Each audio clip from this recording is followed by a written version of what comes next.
Welcome to Solutions for Higher Education, a podcast by Scott L. Wyatt, president of Southern Utah University in Cedar City, Utah. To subscribe to this podcast, please visit www.suu.edu/President's Podcast, where you will find both the audio and a written transcript for today's podcast. Hi again, everyone, and welcome to Solutions for Higher Education, a podcast featuring Scott L. Wyatt, the president of Southern Utah University in Cedar City, Utah. I'm your host, Steve Meredith, and I'm joined in studio today, as I always am, by President Wyatt. Scott, good morning. Good morning, Steve. It's a cold January day as we record this, but as usual in our part of the world, if it's not actually snowing, it's bright and sunshiny with beautiful clear air and crisp and easy to breathe. And so come see us in Cedar City. There's my Chamber of Commerce for this morning. Anyway, we are doing a series of podcasts right now about a looming crisis that's besetting higher education. And part of what is driving this anticipated downturn in enrollment is demographics. Just our demographic changes in the United States, particularly among those that we would ordinarily consider to be our bread and butter students, 18 to 22-year-olds. And so we have, joining with us today, a very special guest, the guy who actually wrote the book on which a lot of this information is based, and has created all sorts of models that are giving people in our line of work a moment of pause. So why don't we take a minute and introduce our guest? Yeah, thank you, Steve. We're so delighted to be joined today by Dr. Nathan Grawe, who is a professor of economics, the Ada M. Harrison Distinguished Professor of the Social Sciences at Carleton College in Northfield, Minnesota. And welcome, Nathan. Thanks so much for having me. I was sitting on an airplane a while ago reading your book, The Demographics and the Demand for Higher Education. And the guy sitting next to me said, "Where do you work?" And he said, "I can tell you must work at higher ed because nobody else would be reading a book like that." And it wasn't a legal thriller or anything like that. But it put us into a really interesting discussion about what's happening with enrollments because he was an employee at another university in our state. Anyway, welcome so very much. Yeah, it's great to be with you. What got you onto this topic? What was the impetus for you to take this subject of higher education enrollments and so forth as one of the leading issues for you? So I've been a professor at Carleton for just over 20 years now. But in 2009, I took a little detour for 3 years into the administration and was associate dean of the college. And during that time, we had a strategic planning exercise, and I was chairing one of the committees. Our president decided to kick off that exercise with some data presentations. And that was the first time, so this was roughly 2011 or 12, that was the first time I saw data from the WICHE, or Western Interstate Commission for Higher Education, projecting the number of high school graduates by state across the country. And many in higher ed at this point will bumped into those data. You can go online and see some terrific state-by-state depictions of that data if you go to wiche.org. But what I saw was a couple things. One is that there was generally a decline in the northeast quadrant of the country in the number of projected high school graduates, and that over time it looked like the number of high school graduates was expected to take a significant tumble beginning in the mid-2020s. And so it was precipitous enough of a change that my first thought was, wow, I better keep my CV in order because this doesn't look good. The northeast quadrant of the country is where we draw the most higher ed students, at least the proportion of the population, It's our densest population of higher education institutions. And so in particular, this disturbance in the Northeast gave me pause. But then it began, I started kicking the question around in my head, and I wondered, but does this really have anything to say about the number of kids who are going to college, or maybe who are going to a four-year college, or a four-year college like mine? And so that was the set of questions that got me thinking about this. Can I do something to try to differentiate between what we might expect for, say, a community college at one end, or a highly selective four-year institution in the other side? Can we differentiate these kinds of markets, and what kinds of insights does that yield? Yeah, what you bring to this discussion is some meaning to the words enrollments are going to change. It doesn't really mean a whole lot to anybody until you broke that down into what does the demographics do to the elite universities? What does it do to the national ones? What does it do to the regional ones? What does it do by region? That's what becomes so fascinating about your research, is that we can all see some relevance in the data for our schools, for each of us. Yeah, and I think the interesting thing to me was to see that we do all sit in the same market in some sense. We're facing some similarities, but we also have some significant differences. So, for instance, the rising number of adults who have college degrees, the legacy of the great access push that higher education has been on for a number of decades now, is going to pay an intergenerational dividend. There will be children now of parents who have college degrees, and those children are more likely to attend four-year colleges in particular, and more selective forms of four-year colleges in particular. So we, as a result, can expect there to be a little bit of an updraft for more selective forms of higher ed. But where we all sit together is, in the backdraft of the financial crisis, young families decided that maybe it wasn't the best time to have children, and fertility rates declined. And in fact, they've continued to decline through at least 2018. And that means that about 18 years later, we can expect there to be a smaller population of prospective students for traditional age college. And the declines we're talking about are significant. We're talking, 10 to 15% nationally, and in some parts of the country, much deeper than that. That no matter where you are in higher ed, we can expect that in the mid-2020s, we're going to see a significant reversal. So we end up sharing some burdens together and yet having distinct paths at the same time. Yeah, so you're referring to the Great Recession, the way we might describe it, in 2008? Exactly. And if financial crisis.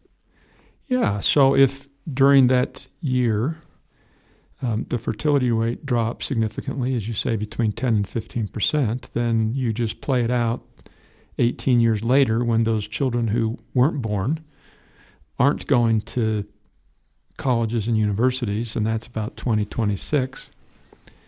Exactly. And then as that occurs with fewer students in the country going to college, then how does that relate to the elite universities that are recruiting? And I thought it was fascinating how you describe in your book that the elite universities will never likely have any issues because they can recruit nationally. And as you've just said, second and third generation college students are likely to go to those types of universities. So then please. They have several advantages. So it's certainly true that they can draw from a national market. They're not geographically bound. I think most institutions, if they looked at their admissions data, would conclude that they're significantly more bound by geography. Even institutions that are ranked very highly, say on the U.S. News list, ranked 40 or 50. If you look at what states they're drawing from, they don't draw a representative sample from the country. I'm not sure that any institutions do, but if there are any, it would only be at the very, very tip top of the pile. And so as a result, we have institutions at the top that have a little bit more give because they can go to different markets. But they're also more selective, so they have deep application pools, and so they have the option of just dipping a little further into their pool. And that, of course, only makes things a little bit tighter for competing institutions that lose out on those students. So it's another place where we all find ourselves in the same market, that there are overlaps between markets and they're connected one to another so that we all sort of are chain linked. On the flip side, I think that as we see institutions respond to declining numbers of prospective students, I wouldn't be surprised to see many institutions thinking here about private, but also increasingly public, engaging more aggressively with merit aid and discounting. That kind of pressure can create pressure that goes upward. You might find that you compete well with another institution for students in the current environment. But if your competing institution starts getting aggressive with discounting and offering financial aid, you may start losing students that you become accustomed to winning. Yeah, so if the elite schools have big applicant pools that they can dip down just a little bit lower in, then that affects the national schools. And if those schools respond similarly, then that affects the regional universities, which Southern Utah University is one. Right.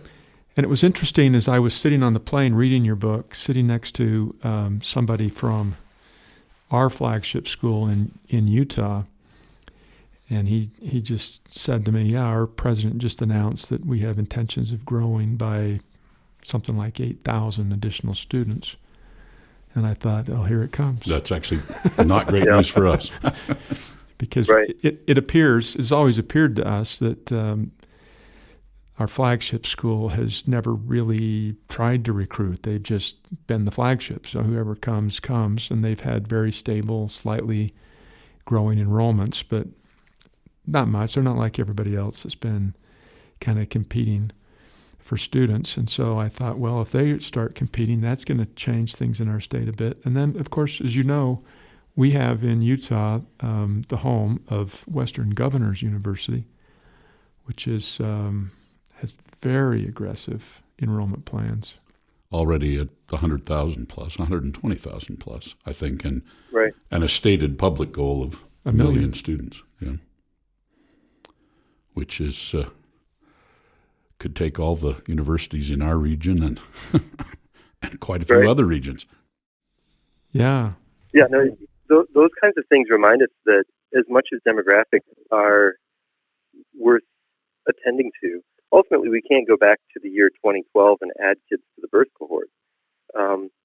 So it's something we need to be aware of, but not fixated on, because there are other factors like the competition with Western Governors or our retention and student success rates. These are things we actually can control. And of course, nothing is going to slow down the pace of change in those areas. We are likely to be confronting demographic challenges at the same time as we continue to wrestle with these other changes in higher education. In fact, we might anticipate the pace of change to increase a bit as institutions are working their way through demographic change by looking at, what can we offer online options? How can we be the institution that successfully recruits its way through this tightness? So I think it is likely to be a time of considerable change. Whether we want to participate in that change or not, I guess we can decide our participation, but I suspect the environment around us is going to choose change. So we're going to experience it whether we participate or not. Yeah, and there's nothing quite more unsettling than seeing change, and we're not changing. Right, exactly.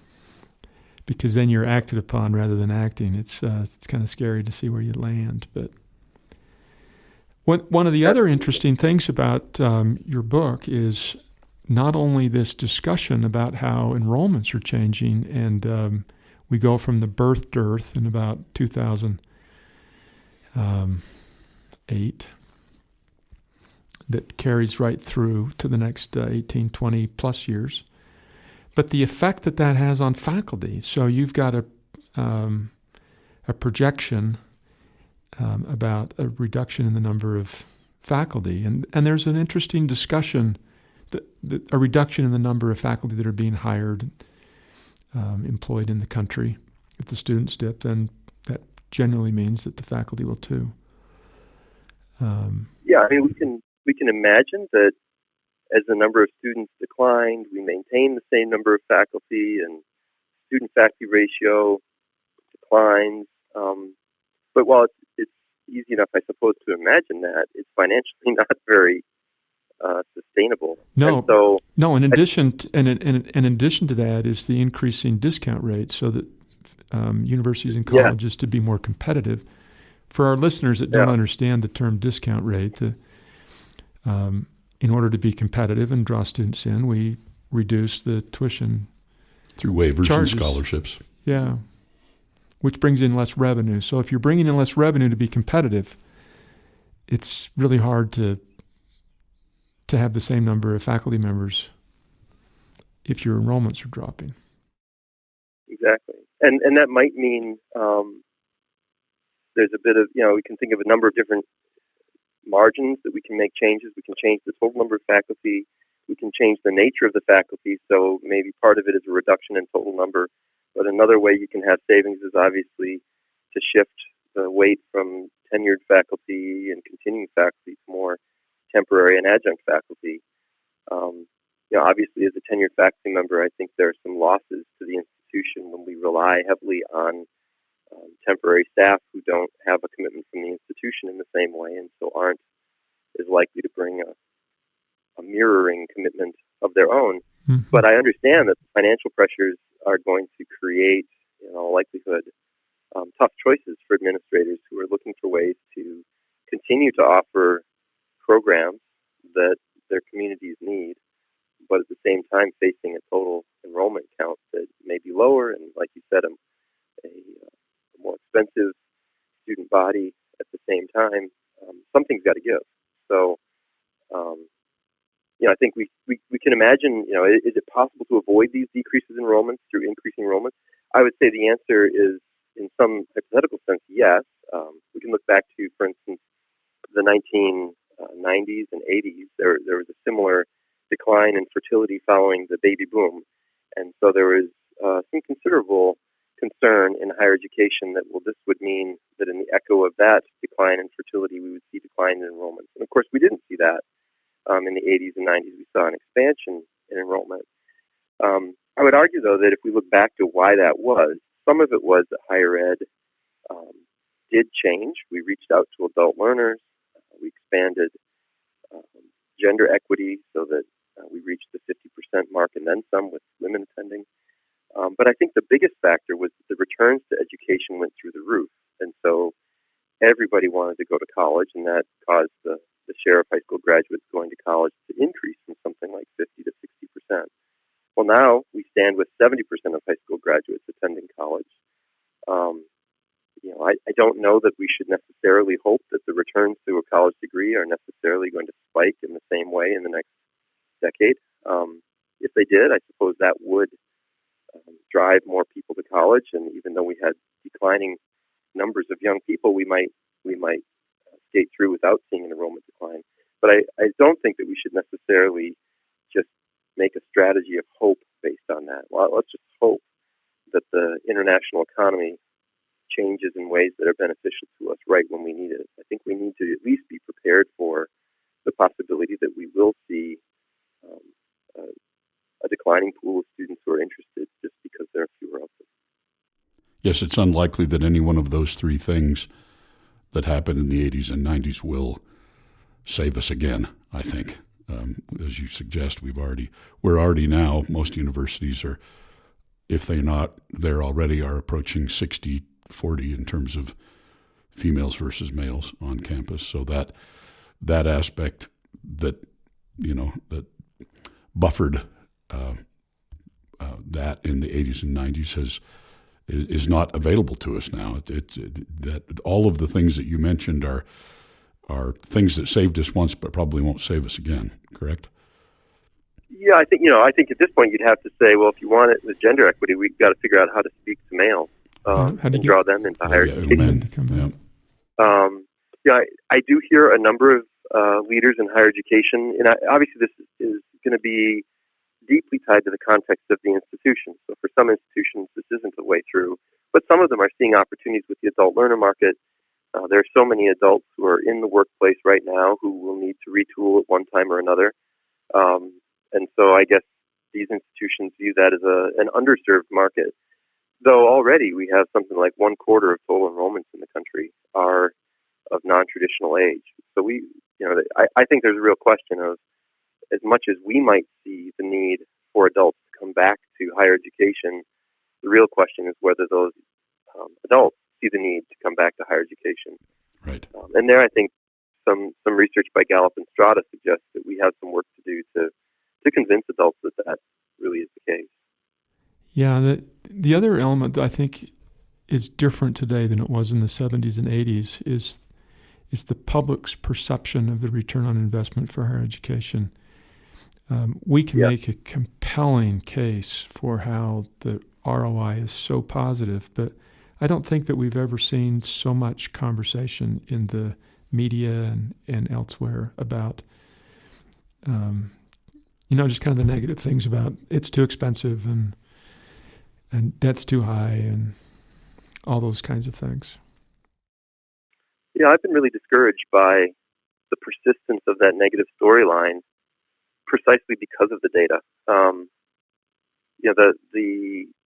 The data point to the power of a higher education degree so clearly, and yet the perception issue remains. I was looking at Georgetown has done a study of return on investment by institution, and you can question all sorts of things in the methodology, but if we take sort of as given and then rank the institutions by return on investment, even the least performing institutions were generally putting out a positive return on investment, which is pretty impressive if you think about it. And at the top end, the return is enormous.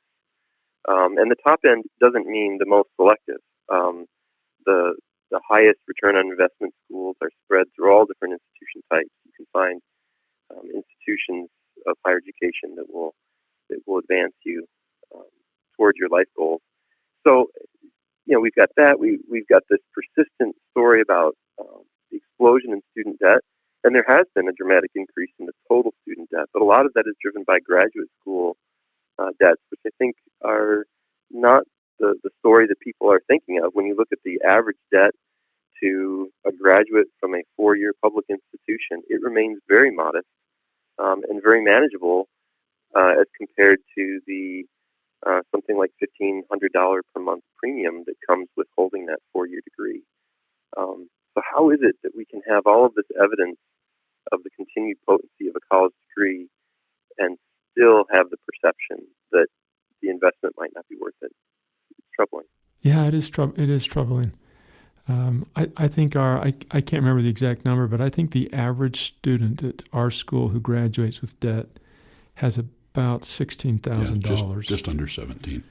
And we played that out in terms of what we know about the salaries that students are earning, after graduation from high school or college, and I think we concluded that it took 7 years. If you borrowed 100% of the money and didn't work at all, it would take about 7 years to pay back. And then you're ahead and growing in that disparity through the rest of your life. It's just so clear. But there's a lot of elements in play. There are. I think where higher ed could pay more attention or better attention would be that for the non-graduates, the people who come to higher education but don't get a degree, are often in a more difficult situation. So when we look at the student debt default data, what we see is that it's not students who have the larger debts that are more likely to default, actually. The default rates are higher for lower debt levels, and often that's associated with people who have some college but no degree. So they've gone and they've acquired some debt, but then they don't complete the degree that gets them the earning power. And so I appreciate the critique of those who say we need to do a better job of making sure that students who come to us persist to the end and get their degrees. We still have work to do there. But the question that I do continue to hear about the broader value of the higher education value proposition is, I think your story is like so many others. A $16,000 debt at graduation as compared to an auto loan or a home loan or the salary that they're likely to attain if they have a four-year degree, it pales. I mean, that's a very reasonable investment to make. Yeah, I know a lot of people with more than that on their credit card just for consumer debt. Exactly. Right. And that's Are you looking at me when you're saying that, President? No, All right. I have no idea what's on your credit card. but it's but the point is that there is a little bit more cynicism about higher ed today than there was in the 70s and 80s, Yes. which makes it a little bit more. It just throws in another element as to how we respond to this changing demographic of potential students. Yeah, I think we have our work cut out for us. And that cynicism, I think we do see in the traditional age market. We can read research done by psychologists on Gen Z and whatever they call the generation after Gen Z. And because they saw their parents wrestling with the consequences of the financial crisis in 2008, a lot of them are very skeptical about taking even modest debt. They're skeptical about educational products that aren't directly tied to careers, even though we have a lot of evidence that those kinds of educational paths that maybe aren't pre-professional nonetheless have high returns. So we have a skeptical audience there, and then we have the adult learner market that also survey data suggests is skeptical about higher education and whether that's their best play for retraining. So there's a lot of skepticism for us to overcome if we're going to try to recruit our way out of the declining demographics. So the word crisis, which has been used so frequently in the press about enrollment trends, I think the word crisis is a synonym with opportunity. And if we take it and respond, what do you think? What are the opportunities here? What would you recommend? You've got a portion of your book dedicated to policymakers and what we should do. The story isn't all negative because understanding the challenges is a positive thing in and of itself and helps motivate us to find solutions or to adapt and maybe improve the quality of what we're doing or something to that extent. What are your thoughts about this? Yeah, what I found particularly interesting about your book is this. I don't know how you pronounce the acronym. Is it HEDI, your Higher Education Demand Index, that you developed for this? It breaks things out by college type and size and location and all of that. What we would love to know what your recommendations are for this opportunity that we're facing. Yes, I think that is the right way to look at it. Is that there's a challenge in front of us. So that's nothing new for higher education. And if we look at it through the right lens, we can view this as an opportunity to renew our commitment to our mission, or perhaps adjust our mission in ways that are healthy for the next generation and the next maybe century of students to come. So, when we see a declining student pool, we can think about recruitment, and that points to access. The last 20 years have been an incredible success story with the increased educational attainment by Hispanics. Among high school graduates, Hispanics now attend college at the same rate as the national average. Just maybe 15, 20 years ago, there was a double-digit gap between Hispanics and the national average. So that's wonderful news. The surge in Hispanic enrollment, I thought perhaps it would be at two-year colleges because Hispanics have traditionally been more likely to attend two-year colleges. But that's not the case. The biggest surge has been at four-year institutions. So we have an opportunity here to recognize the importance of speaking to all of the subgroups in our communities that we can reach. I think we see some interesting new approaches to enrollment and recruitment, partnerships with K-12 schools. But I think we also then have to imagine once we get students, we have opportunities to focus more on retention. So the national average on retention for four-year schools is something around 75%. So that means 1 in 4 students that we recruit doesn't stick around for even the second year. That gives us a lot of room for increasing enrollment without having to increase recruitment. There's been some terrific work being done on two fronts. One, I think a lot of faculty will immediately think of, well, academic preparation is an issue with retention. And there is some of that. And I think we can think about new support systems. We can think about new curricula. We can think about, for instance, mathematics requirements and writing requirements are two of the most pronounced bottlenecks. Are there ways to reduce those bottlenecks? I'm more familiar with the quantitative side. So we know there are quantitative reasoning pathways and statistics pathways in addition to the traditional algebra pathways to get students to the mathematics, not just that they need for general ed, but also a mathematics that is better aligned to their program of study. In addition to the academic success, retention speaks to a sense of belonging. So I know one institution in my state, St. Cloud University, has developed a short 10-question questionnaire that they give to first-year students that strongly predicts retention. In particular, they're trying to find students who might have a GPA of 3.0 or better and yet leave the institution. And they find these students are disproportionately disconnected from the institution. They don't have a sense of belonging. And so by identifying those students who are at risk with low sense of belonging early, they're seeking ways to have faculty and staff reach out to those students, get them involved.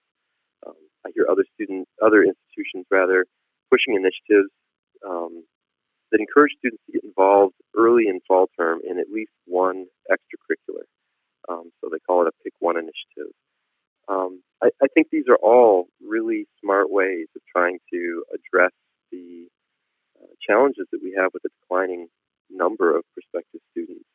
By doing more with the students that we do have, retaining them for longer and therefore simultaneously solving an enrollment problem, that's a financial problem for the institution, but also better fulfilling our missions, which of course is great for our students.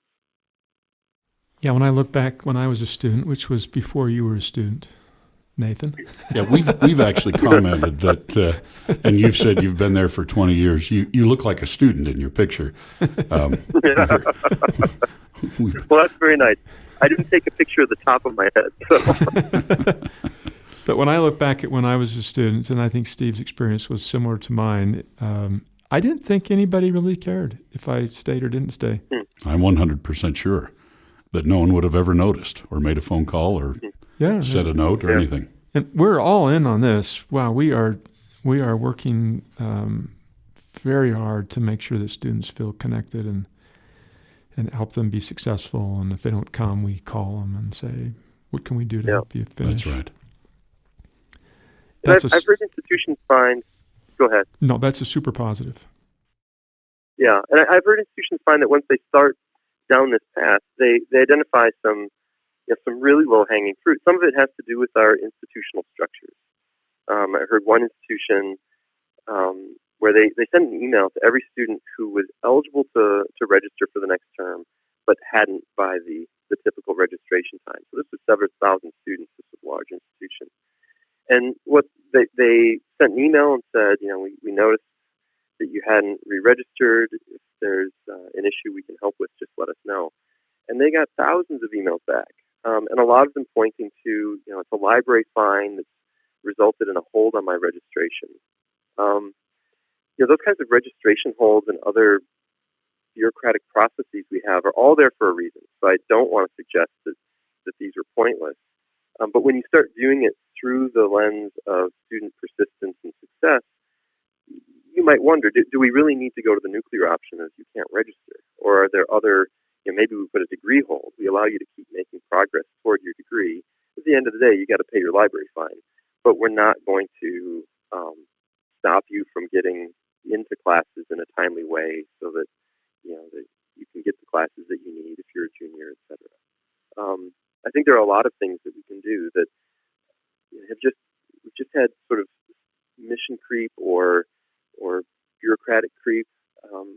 Every step of the way probably made sense at the time, but then you step back and look at the whole and say, oh, we can do better than this. so it's an opportunity that way as well to re-envision how we operate and how we interact with our students. That puts it in a great frame. The challenge of continually improving our processes, helping students feel welcome, feel a part of the school, to try to find ways to help make the general education seem more relevant to them. My experience is that students who don't have any idea what their major ought to be, but come to universities and flounder around for a while, haven't defined the why they're there, that they struggle with coming back. And there's a lot that we can do to help students figure that out, to just see ourselves more as a full-service organization that's really looking out for them and takes their needs at heart. It's going to make a big difference. Once you have that perspective, then it becomes obvious that everybody on campus has a role to play. Our students are interacting with, yes, faculty in classrooms, and yes, enrollment management staff and advising staff, but they also interact with the janitor in their dorms. They interact with staff at the dining hall. And every one of those touch points can be a resource to them. A student work supervisor can be the person who recognizes a student that is struggling and asks the question, "Hey, what's up?" and finds out that, okay, so you flunked the test. Did you know we have an academic support center? And I can at least point you in the right direction to get you hooked up with those resources. I certainly know from my own undergraduate experience, my roommate is one of his closest contacts was the janitor in our dorm. I don't know exactly how that relationship started, but ultimately they were watching soaps downstairs during the lunch hour almost every day. And when he goes back for reunion, he looks her up, because that was the adult who apparently had the opportunity and took it to make a relationship and in essence say, whatever might happen to some other student, getting lost through the cracks is not going to happen to this one. This one is going to have an advocate. This one's going to have an adult who is looking out for them. So we all have a role. Well, and I want to thank you for this incredible book, Dr. Grawe, the Demographics and the Demand for Higher Education. Spectacular book, very thoughtful. For anybody we'll put a link to Amazon on our website so that anybody that's interested can pick up the book. And for any listener in Cedar City that wants to look at it, I have a couple extra that I can loan you to take a look at.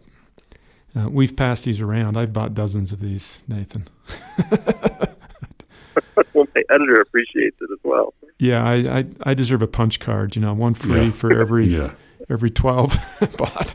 Right. But it's so thoughtful and it's so helpful. Well, thank you so much for having me in this conversation. You've been listening to Solutions for Higher Education, a podcast featuring Scott L. Wyatt, the president of Southern Utah University in Cedar City, Utah. We've had as our guest today Dr. Nathan Grawe, professor of economics and the Ada M. Harrison Distinguished Professor of Social Sciences at Carleton College. He's joined us by phone from Carleton College in Northfield, Minnesota, where he works. We've really enjoyed discussing his book, Demographics and the Demand for Higher Education. We'll post a link to that on our website. We thank Nathan for joining us, and we thank you, our listeners, for joining us. We'll be back again soon. Bye-bye.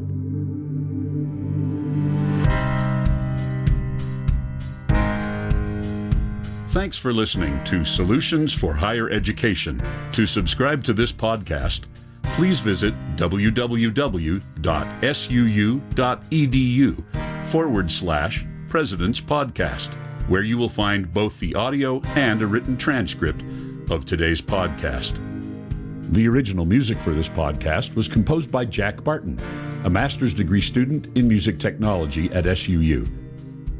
For more information about Southern Utah University, please visit www.suu.edu.